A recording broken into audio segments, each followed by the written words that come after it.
vive um momento em que não tem ninguém para subjetivar a gente, para dizer quem que a gente é. Então, antigamente tinha igreja, antigamente tinha um só trabalho que a pessoa fazia por muito tempo, a família era muito forte. Hoje é muito difícil, as pessoas elas estão meio que num limbo, elas estão num lugar sem chão, porque nada diz quem elas são. Isso é uma coisa terrível e maravilhosa. Terrível porque se você precisa de alguém para te dizer quem você é, muitas vezes você vai entrar em depressão, porque de fato ninguém vai te dizer isso assim hoje em dia. E num certo sentido, nós como comunidade, nós somos muito cruéis com as crianças e os adolescentes. A gente diz para eles, olha, você se vira aí, você se forma, o mundo está pronto, vem aí e tenta se encaixar. A gente dificilmente chega e começa a dizer, olha, você pode criar coisas, o mundo não está definido, a gente dificilmente faz isso. Então tem muita gente nesse período de não saber o que fazer.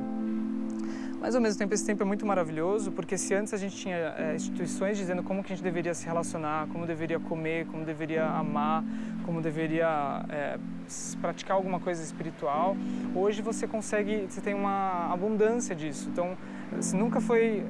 Antes não era possível uma pessoa do Brasil praticar o budismo, por exemplo. Porque você tinha que praticar o que estava no Brasil. Hoje você tem essa possibilidade de simplesmente a pessoa olha, ela levanta os olhos assim para cima da família de onde ela nasceu e ela fala, olha, eu sou muito mais do que o que fizeram de mim. Eu sou muito mais livre do que o meu condicionamento. E aí ela vai e começa a fazer um monte de coisa. Então essa capacidade de criar a própria vida, nesse sentido, ela é muito interessante nesses tempos líquidos, assim. Mas ela também é um problema porque as pessoas estão criando a própria vida achando que isso é só, por si só, uma coisa ótima. Tipo, escolha a sua vida, crie a sua própria vida, crie a sua realidade. A gente vive nesse momento, já que ninguém está mandando em nada, já que não tem nada aí, então vamos criar. Só que aí a gente cria a partir de coisas muito autocentradas e a gente sofre muito por causa disso. E eu acho que o que falta hoje é a gente perceber, sim, que está tudo meio que caído, assim, e a gente se olhar, a gente precisa se olhar mais e construir coisas junto. Construir coisas, sonhos que de fato são soluções coletivas, olhando o sonho e o desejo de cada um. A gente está fazendo muito pouco disso, sim. Eu acho que quando a gente fala de amor, em geral, a gente tem que especificar do que a gente está falando.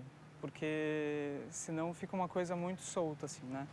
O senso comum, quando as pessoas falam eu te amo, ou quando as pessoas se referem ao amor, em geral é uma coisa que não é bem... ela tem muito mais apego do que um amor genuíno, assim, né? Então, o que as pessoas falam eu te amo, elas estão se referindo basicamente, às vezes, de eu preciso de você, ou na sua presença eu sinto alguma coisa, né?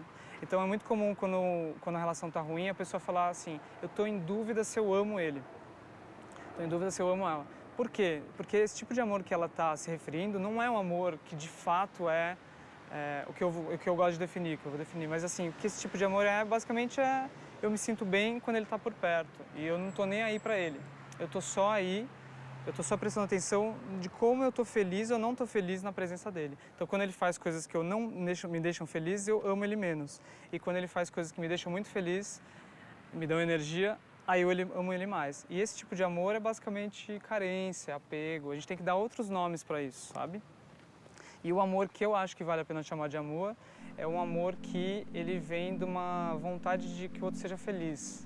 E vem de olhar as qualidades do outro, olhar a riqueza que o outro tem e ficar feliz quando o outro cresce, sabe? Então esse tipo de amor, ele nunca cessa, no sentido de que eu não estou mais amando ele. Ele vai surgir desde quando você conhece a pessoa, mesmo quando você não namora, e ele vai surgir quando tudo acabou e aí você segue querendo que a pessoa seja feliz, entende? Então esse tipo de amor, para mim, é um amor que a gente deveria chamar de amor. O resto é um espectro assim, de problemas que a gente deveria dar nomes. Assim. Então eu não vejo essa separação que causa muita confusão entre amizade, desconhecido, amigo que eu falo tudo, amigo que eu não falo nada e amor romântico, ou sei lá, a esposa ou o marido. Eu vejo como sempre você está se relacionando. Só que o que diferencia é muito mais fácil você, às vezes, fazer esse processo de ajudar o outro e, de fato, estimular o outro numa certa distância. Então, a gente, às vezes, chama isso de amizade, porque o cara é meio parceiro, eu consigo ser mais parceiro dele. Quando a pessoa começa a se aproximar da gente, O que muda não é o amor ele segue ali, se eu de fato tenho isso, assim. Porque o amor não é um sentimento, né? O amor é um tipo de ação, é um tipo de presença, é um tipo de coisa que você faz. Então é um tipo de olhar e uma ação para o outro florescer.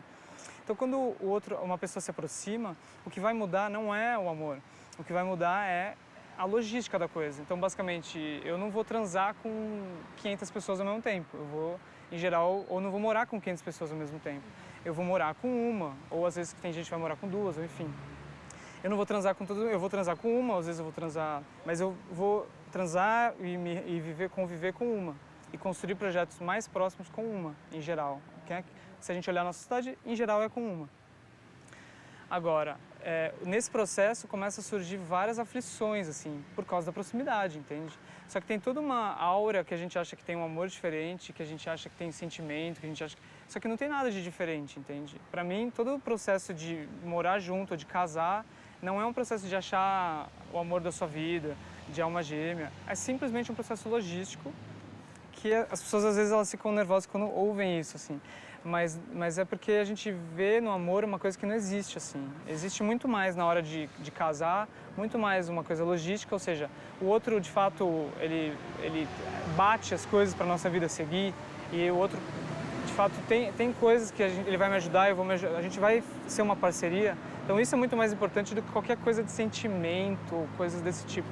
Sentimento é muito fácil de arranjar, de fazer crescer. Sexo é muito fácil de fazer surgir uma construção conjunto. O mais difícil é esse processo de parceria. Com a maioria das pessoas não funcionaria uma parceria muito próxima do tipo de um casamento. Então, para mim, os problemas às vezes começam não por causa do amor, mas por causa desse tipo de proximidade. Então a gente tem uma grande confusão da gente achar que a gente tem problema por causa do outro, ou por causa do casamento, ou por causa da relação, mas o problema é simplesmente porque a nossa mente é confusa, a nossa mente é ansiosa, a nossa mente é carente. Então as pessoas, elas entram nas relações completamente... é brincar com fogo, sabe?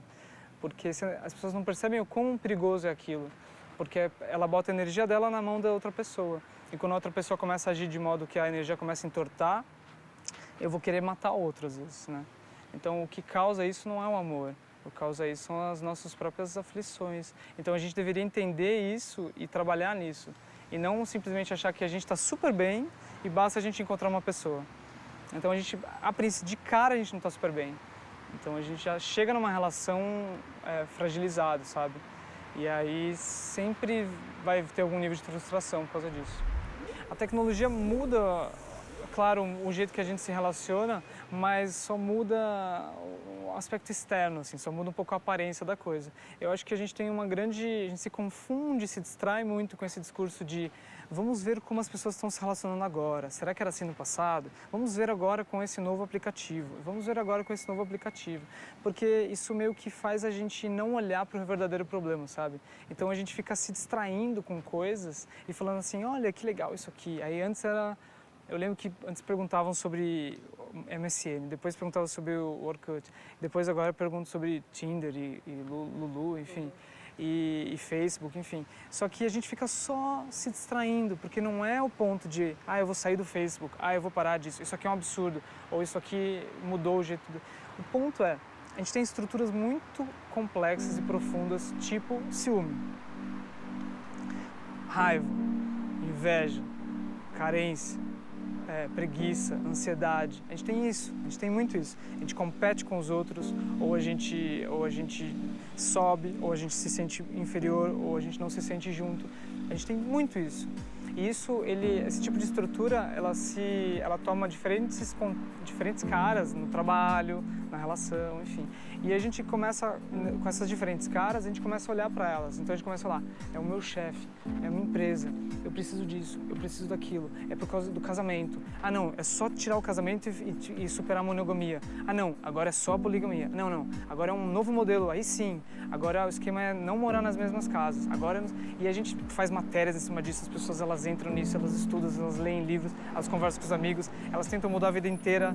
E aí elas esquecem que o ponto não é você ter um tipo de formato de relação, não é você definir qual que é o melhor, é você morar sozinho ou não morar, ou ser poligâmico ou ser monogâmico, nada disso. O ponto é como a gente, monogâmico ou poligâmico, com Tinder ou sem Tinder, supera o ciúme. Porque com ciúme, tudo vai dar errado. O ciúme é uma coisa que é como se fosse um óculos podre. Não importa onde eu vá, vai dar merda.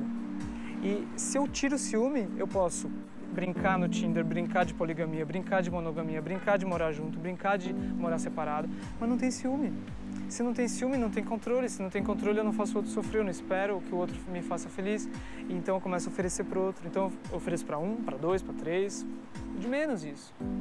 Então a gente se distrai muito com essas questões, sabe? E a gente deveria olhar bem para ver quais são os problemas que estão afetando as pessoas mesmo, em todas as áreas da vida dela, e como que a gente se ajuda nesse processo, sabe?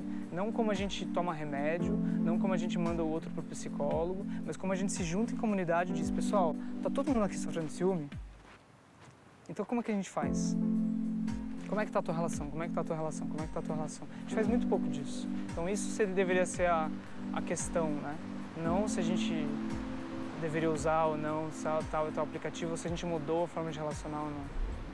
As coisas que acontecem na vida, as coisas exteriores, as configurações ao nosso redor, então trabalho, dinheiro, relacionamentos, casa, tudo que acontece para nós, isso flutua. Mas a gente não precisaria flutuar junto. Então a gente poderia sim desenvolver uma estabilidade, uma liberdade interna e de modo autônoma, que mesmo quando as coisas flutuam ao nosso redor, a gente não flutua junto. Para mim, essa é a saída de todo o processo de sofrimento, tanto nas relações quanto na vida em geral. Essa visão de que a gente sempre vai ficar bem, sempre vai ficar mal, ela é uma visão desistente, ela é uma visão que ela não acredita no nosso potencial de transformação. Então, na minha visão, é simples, assim, a vida sempre vai ser instável, não dá para controlar nada e sempre vai ser impermanente. As relações, o dinheiro, a moradia, o nosso corpo, a nossa saúde. Sempre que eu colocar minha felicidade na dependência dessas coisas todas transitórias, eu vou sofrer. Só que eu consigo sim descobrir um outro jeito de estabilizar a minha felicidade, o meu ânimo, independente das configurações ao meu redor. E para mim esse é o segredo de um bom relacionamento.